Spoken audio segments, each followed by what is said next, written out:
Hello friends, आप सभी को यार फिजिक्स क्लासेज में स्वागत है।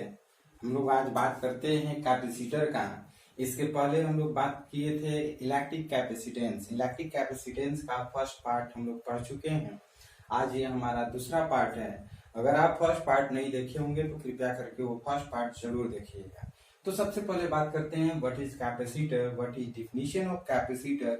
तो कहेंगे capacitor consist of two conductors of any shape separated by a non-conducting medium such that it can store electric charge, that is C is equal to Q by V। तो capacitor क्या है? तो कहेंगे capacitor consist of two conductors of any shape separated by a non-conducting medium such that it can store electric charge, that is C is equal to Q by V। तो capacitor है क्या? कहेंगे कि किसी भी कंडक्टर में एक ऐसा part, any shape of conductor, यानी कि किसी भी शेप का कोई एक ऐसा कंडक्टर जिसमें हम चार्ज को स्टोर कर सके, एनर्जी को स्टोर कर सके, उसी को कैपेसिटर कहते हैं। कैपेसिटर का काम क्या होता है? कैपेसिटर का काम होता है चार्ज को स्टोर करना और एनर्जी को स्टोर करना है। तो हम कह सकते हैं it store electric charge, that is C is equal to Q by V। हम लोग इसके पहले पढ़ चुके हैं C is equal to Q by V। तो C जो है वो कैपेसिटर है। Capacitor is equal to charge by potential होता है, Q बाई V होता है। अब यहाँ पे है capacitor consist of two conductors. यहाँ पे आप देख सकते हैं कि ये जो कंडक्टर्स है, एक पॉजिटिव वाला कंडक्टर और एक नेगेटिव वाला कंडक्टर, दो कंडक्टर होते हैं और इस पर एक तरफ पॉजिटिव चार्ज होता है और एक तरफ नेगेटिव चार्ज होता है। मींस इसको कह सकते हैं पिक्टोरियल सिंबल ऑफ कैपेसिटर। यानी कि कैपेसिटर का अगर पिक्टोरियल सिंबल की बात करते हैं तो इस तरह से, अगर आपको ऐसा दिखाई दे तो समझिए कि वो कैपेसिटर है। कैपेसिटर टू प्लेट्स का बना होता है और इसका शेप जो होता है किसी भी शेप का हो सकता है। जैसे हमने बोला कि एनी शेप, जो कैपेसिटर का शेप जो होता है वो किसी भी शेप का हो सकता है। तो पिक्टोरियल सिंबल ऑफ कैपेसिटर की बात करते हैं तो ये इस तरह से होता है। एक प्लेट पर पॉजिटिव चार्ज होता है और नेक्स्ट प्लेट पर होता है माइनस नेगेटिव चार्ज। तो अगर कैपेसिटर की बात करते हैं, total charge of a capacitor, तो total charge of capacitor is equal to 0 होता है। क्यों? क्योंकि इसका अगर टोटल हम करते हैं Q is equal two plus Q minus Q, तो ऐड करते हैं तो 0 होता है। तो कभी कभी ऑब्जेक्टिव पूछता है वो how much charge on a capacitor, what is the total charge of a capacitor. तो कहेंगे total charge of a capacitor is 0। तो इसका कैपेसिटर टोटल चार्ज कितना होता है? 0। और सिंबल इसका कैसा होता है? तो ये आकार का होता है। दो प्लेट होता है और दोनों प्लेट के बीच में जो होता है क्या होता है? नॉन कंडक्टिंग मीडियम होता है। इसके बीच में जो मीडियम होता है वो कैसा होना चाहिए? Non conducting medium. तो आपको दिखाना चाहेंगे, ये जो है वो आपका कैपेसिटर है। ये आप देख सकते हैं टू प्लेट्स का बना होता है। एक प्लेट में पॉजिटिव चार्ज होता है और एक प्लेट में नेगेटिव चार्ज होता है।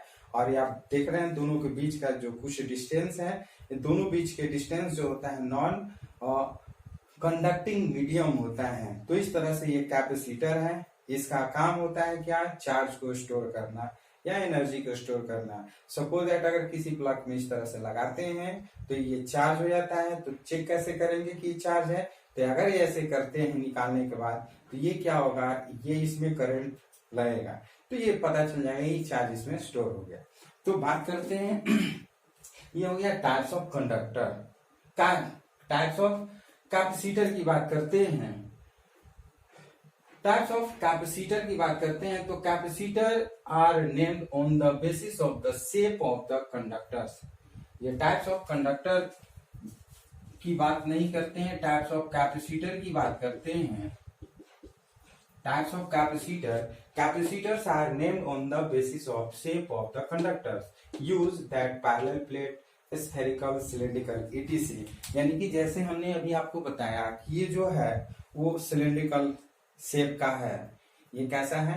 सिलिंड्रिकल शेप का है। ये भी कैपेसिटर है और इसको अकॉर्डिंग टू यूज, यानी कि जिस तरह से यूज करते हैं उसके अकॉर्डिंग हम कैपेसिटर को बनाते हैं। ये पैरेलल भी हो सकता है, ये स्फेरिकल भी हो सकता है, और ये आप जैसे देख सकते हैं ये सिलेंड्रिकल है तो सिलेंड्रिकल भी हो सकता है। ये इसको आप जानते होंगे कंडेंसर के नाम से। तो capacitor is also known as condenser, capacitor is also known as condenser. तो ये किसी भी शेप का हो सकता है। Means types of conductor capacitor की बात करते हैं। Capacitors are named on the basis of the shape of the conductors, यानी कि कंडक्टर जो है ये किस शेप का है उसके बेस पर हम इसको बोलते हैं कैपेसिटर स्फेरिकल है कि सिलेंड्रिकल है कि पैरेलल है। मींस पैरेलल प्लेट कैपेसिटर हो जाएगा, स्फेरिकल कैपेसिटर हो जाएगा, सिलेंड्रिकल हो जाएगा। बात करते हैं कि अगर सपोज दैट अगर सिंगल प्लेट हो और अदर प्लेट ना हो तो क्या ये कैपेसिटर हो सकता है? तो कहेंगे यस। यानी कि अगर फर्स्ट हमारा प्लेट है और अदर प्लेट नहीं है तो अदर प्लेट को हम इन्फिनाइट ले लेते हैं। इन्फिनाइट यानी कि फर्स्ट प्लेट का जो कैपेसिटर बनता है उसका अदर प्लेट इन्फिनाइट को होता है, तो इसका कैपेसिटर सिंगल प्लेट का भी हो सकता है। नेक्स्ट बात करते हैं purpose of capacitor. What is the purpose of capacitor? तो इसका पर्पस जो है वो it is use to store electric charge. It is use to store electric charge और एनर्जी। ये किस पर्पस से हम यूज करते हैं? चार्ज को स्टोर करने का और एनर्जी को स्टोर करने का। नेक्स्ट पॉइंट की बात करते हैं uses of capacitor. What is the use of capacitor? आप जनरली इसको देख रहे होंगे, फैन में लगा रहता है। फैन में इसको लगाते हैं, फैन में लगाने से इसका स्पीड चेंज हो जाता है, या फिर कह सकते हैं फास्ट हो जाता है, क्योंकि ये चार्ज को स्टोर करके फैन को देता है। तो ये जो होता है जनरली फैन में क्या बहुत सारे इलेक्ट्रिकल अप्लायंसेज में यूज होता है, जैसे टीवी में हो गया, रेडियो में हो गया, मोबाइल में हो गया, आपका कंप्यूटर में हो गया। ऐसे बहुत सारे इलेक्ट्रिकल अप्लायंसेज है जहां पर कैपेसिटर यूज करते हैं। बहुत छोटा छोटा होता है, क्योंकि जो माइक्रो फैराड होता है, जो कि इसका ऐसा यूनिट क्या होता है, फैराड होता है, और फैराड बहुत बड़ा यूनिट होता है। इसलिए इसका जब हम कैपेसिटर की बात करते हैं तो ये माइक्रो फैराड में होता है। माइक्रो फैराड का मतलब होता है 1 micro farad is equal to 10 to power minus 6 farad. आप जानते हैं 1 micro farad is equal to 10 to power minus 12 farad, या 1 पिको फैराड भी हम कह सकते हैं। तो ये इतना छोटा होता है और चार्ज को बहुत ज्यादा क्वांटिटी में स्टोर करता है। नेक्स्ट बात करते हैं capacitance of an isolated spherical conductor. Capacitance of an isolated spherical conductor. Suppose that ये कोई आइसोलेटेड स्फेरिकल कंडक्टर है, ये कोई आइसोलेटेड स्फेरिकल कंडक्टर है। इस कंडक्टर पर कितना हमारा कैपेसिटेंस होगा, उस कैपेसिटेंस का वैल्यू फाइंड करना है। फिर से कहेंगे capacitance of an isolated spherical conductor, यानी कि इस आइसोलेटेड स्फेरिकल कंडक्टर का कितना कैपेसिटेंस होगा, उस कैपेसिटेंस का वैल्यू फाइंड करना है। तो सबसे पहले सपोज दैट वो हमारा सेंटर पॉइंट है और इस सेंटर पॉइंट से स्मॉल r रेडियस का कोई स्फेरिकल कंडक्टर है। इस सेंटर पॉइंट O से r रेडियस से क्या है, हमारा स्फेरिकल कंडक्टर है, और इस सेंटर पर हमारा कोई चार्ज स्मॉल q है। इस सेंटर पर हमारा चार्ज क्या है, स्मॉल q है, और due to small charge electrical potential at any point on the surface of the sphere, यानी कि इस स्फीयर की किसी भी सरफेस पर इलेक्ट्रिकल पोटेंशियल की बात करते हैं तो electrical potential V is equal to हम जानते हैं 1/4 pi epsilon naught into Q by R।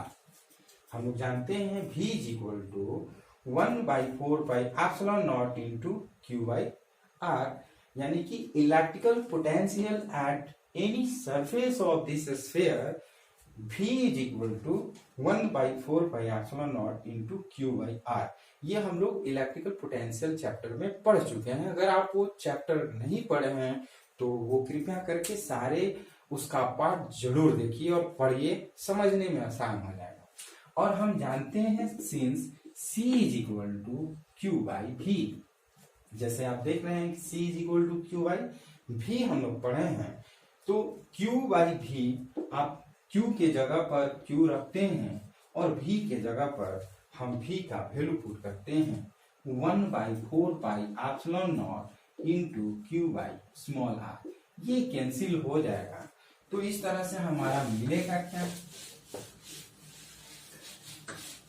हमारा C इज इक्वल टू, या आप देख सकते हैं कि 4πε0 इंटू r जब ऊपर जाएगा तो हो जाएगा 4πε0 into small r। This is the capacitance of an isolated spherical conductor. किसी भी आइसोलेटेड स्फेरिकल कंडक्टर का जो कैपेसिटर होता है वो C is equal to 4πε0 into small r होता है। रेडियस कुछ भी हो सकता है। अब ये हो गया। अब इस पे हम न्यूमेरिकल दो ठो बात करते हैं। सबसे फर्स्ट न्यूमेरिकल है, assuming the earth to be a spherical conductor of radius 6400 kilometre, calculate its capacitance. Suppose that ये जो आप देख रहे हैं ये अर्थ है और रेडियस इसका स्मॉल r है और इस r का वैल्यू दिया है 6400 किलोमीटर। तो कह रहा है फाइंड द कैपेसिटेंस ऑफ अर्थ। तो सबसे पहले ये बात करते हैं, यहाँ पे तो चार्ज दिया हुआ था, तो अर्थ का कितना चार्ज है, चार्ज से कोई मतलब नहीं। यहाँ पे आप देख सकते हैं equation C is equal to 4πε0 into r। जो कैपेसिटेंस ऑफ स्फेरिकल कंडक्टर होते हैं, स्फेरिकल कंडक्टर के चार्ज से कोई मतलब नहीं होता है, वो सिर्फ और सिर्फ डिपेंड होता है radius of the spherical conductor. तो यहाँ पर अर्थ के हम कैपेसिटर की बात करते हैं, कैपेसिटेंस की बात करते हैं, तो हम यहाँ पे सबसे पहले वैल्यू पुट करते हैं।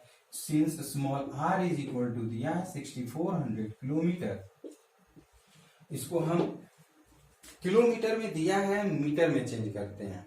किलोमीटर में दिया है तो क्या चाहिए, मीटर में चेंज करेंगे। 6400 इंटू 1000 मीटर, चूंकि 1 किलोमीटर में 1000 मीटर होता है, 1 किलोमीटर हैज 1000 मीटर, तो 6400 किलोमीटर है तो 1000 से मल्टीप्लाई कर देते हैं, या फिर इसको हम ऐसे भी लिख सकते हैं 6.4 इंटू 10⁶ मीटर। तो ये आपका रेडियस हो गया। अब बात करते हैं C का। C is equal to what, कह रहा what is the capacitance of earth. Earth का कैपेसिटेंस कितना होगा, ये बहुत इंपॉर्टेंट क्वेश्चन है ऑब्जेक्टिव में भी और आपके 2 मार्क्स के भी क्वेश्चन पूछता है एग्जाम में, इसलिए इसको याद रख रहिएगा। तो C is equal to what, तो since C is equal to हम जानते हैं according to formula 4πε0 into small r। 4πε0 का वैल्यू आप जानते हैं, आप जानते होंगे 1/4πε0 इज इक्वल टू 9 इंटू 10⁹। तो यहाँ पे 4πε0 है तो इसको प्लॉट देते हैं, तो हमारा हो जाएगा क्या 1/9 इंटू 10⁹ और इंटू स्मॉल r का वैल्यू दिया है 6.4 इंटू 10⁶। इसको कैलकुलेशन करते हैं, इसको करते हैं 9 6 63, ये इस तरह से कर लेते हैं, कैलकुलेशन करते हैं तो ये आपका हो जाएगा माइक्रोकूलम म्यूसी, माइक्रोफैराड होगा, क्योंकि ये आपका जो है कैपेसिटर है। ये कैलकुलेशन करते हैं तो ये आपका मिल जाएगा, इस तरह से आपका हो जाएगा। इसको अगर डिवाइड करते हैं तो ये आपका 10⁹ ऊपर चल जाएगा तो ये -9 हो जाएगा, और -9 में 6 करते हैं तो -3 हो जाएगा माइक्रो, और इसको डिवाइड करते हैं तो ये 711 μF आएगा। यानी कि जो अर्थ का कैपेसिटेंस होता है, जो अर्थ का कैपेसिटेंस होता है वो हमारा कितना होगा 711 म्यू एफ, 711 म्यू एफ हो जाएगा। तो इस तरह से आप याद रखिएगा, कभी कभी ऑब्जेक्टिव में पूछता है what is the capacitance of earth if radius of the earth is 6400 kilometre, then we can give answer 711 microfarad. Next question की बात करते हैं। आप देख सकते हैं नीचे जो क्वेश्चन है, will a mechanic be able to use 1 microfarad capacitor in a TV? Suppose that कोई टीवी है, उस टीवी को बनाना है, तो वो टीवी में क्या है 1 माइक्रोफैराड का कैपेसिटर उसमें पुट कर सकते हैं। क्योंकि टीवी आप जब खोलिएगा तो उसके अंदर बहुत सारे छोटे छोटे कैपेसिटर देखने को मिले, तो वो कैपेसिटर जो होते हैं छोटे छोटे होते हैं, मिली मिली मिली मिली फैराड में होते हैं, माइक्रोफैराड में होते हैं। तो कह रहा है कि will a mechanic be able to use 1 microfarad capacitor in a TV set? देखते हैं क्या होता है। तो सबसे पहले देखते हैं, और C इज इक्वल टू दिया हुआ है 1 माइक्रोफैराड, 1 माइक्रोफैराड, और तो कुछ दिया नहीं है। और हम सबसे पहले R निकाल लेते हैं। R से ये मालूम चल जाएगा कि कितना बड़ा टीवी हम बना सकते हैं 1 माइक्रोफैराड से। तो सिंस हम जानते हैं C is equal to 4 pi epsilon naught into small r, तो so R is equal to हम C by 4 pi epsilon naught use करते हैं। C के जगह पर 1 माइक्रोफैराड है, 1 into 10 to power minus 6 farad, तो 1 इंटू 10 टू पावर माइनस 6 और by 1 by 4 pi epsilon naught का वैल्यू हम जानते हैं कितना होता है 9 इंटू 10 टू पावर 9 होता है। अब इसको कैलकुलेशन करते हैं, कैलकुलेशन करेंगे तो आएगा 9 इंटू 10 टू पावर 3 मीटर या 9 किलोमीटर। तो क्या ये आप कह सकते हैं कि 9 किलोमीटर का एक टीवी बनेगा? कभी नहीं बन सकता है। यानी कि क्वेश्चन है will a mechanic be able to use 1 microfarad capacitor in a TV? No, it cannot, it can't be happen। यानी कि ये हो ही नहीं सकता। 9 किलोमीटर का एक बड़ा सा टीवी, एक हॉल में भी जो टीवी लगता है मीन्स स्क्रीन वाला जो लगता है वो भी आपका खूब से खूब होगा 6 से 7 मीटर का होगा, इससे ज्यादा नहीं हो सकता है। तो 9 किलोमीटर तो बहुत बड़ा डिस्टेंस हो जाएगा। तो इस तरह से हम ये कह सकते हैं कि it mechanic will not able to use 1 microfarad capacitor in a TV set. जैसे ये कैपेसिटर आप देखते हैं कि इसमें जो कैपेसिटर ये तो बहुत बड़ा हो गया, जब टीवी आप देखिएगा तो उसमें बहुत छोटा छोटा कैपेसिटर लगा रहता है, तो उसका जो रेडियस होता है बहुत ही छोटा होता है। तो ये रेडियस यहाँ पे तो हमारा 1 माइक्रोफैराड का कितना रेडियस हो गया 9 किलोमीटर। तो इस तरह से हमारा ये टीवी का फॉर्मेशन नहीं होगा। तो ये कैपेसिटर का सेकेंड पार्ट का वीडियो था। ये आपको वीडियो कैसा लगा? यदि वीडियो पसंद है तो कृपया लाइक शेयर कमेंट जरूर करिए। यदि आप हमारे नए व्यूअर हैं तो कृपया करके इस YouTube चैनल को सब्सक्राइब कर लीजिए, ताकि नए नए जो भी वीडियो आएगा वो आपको मिलते रहेगा। तब तक के लिए हम लोग फिर मिलते हैं नेक्स्ट वीडियो में। Thank you.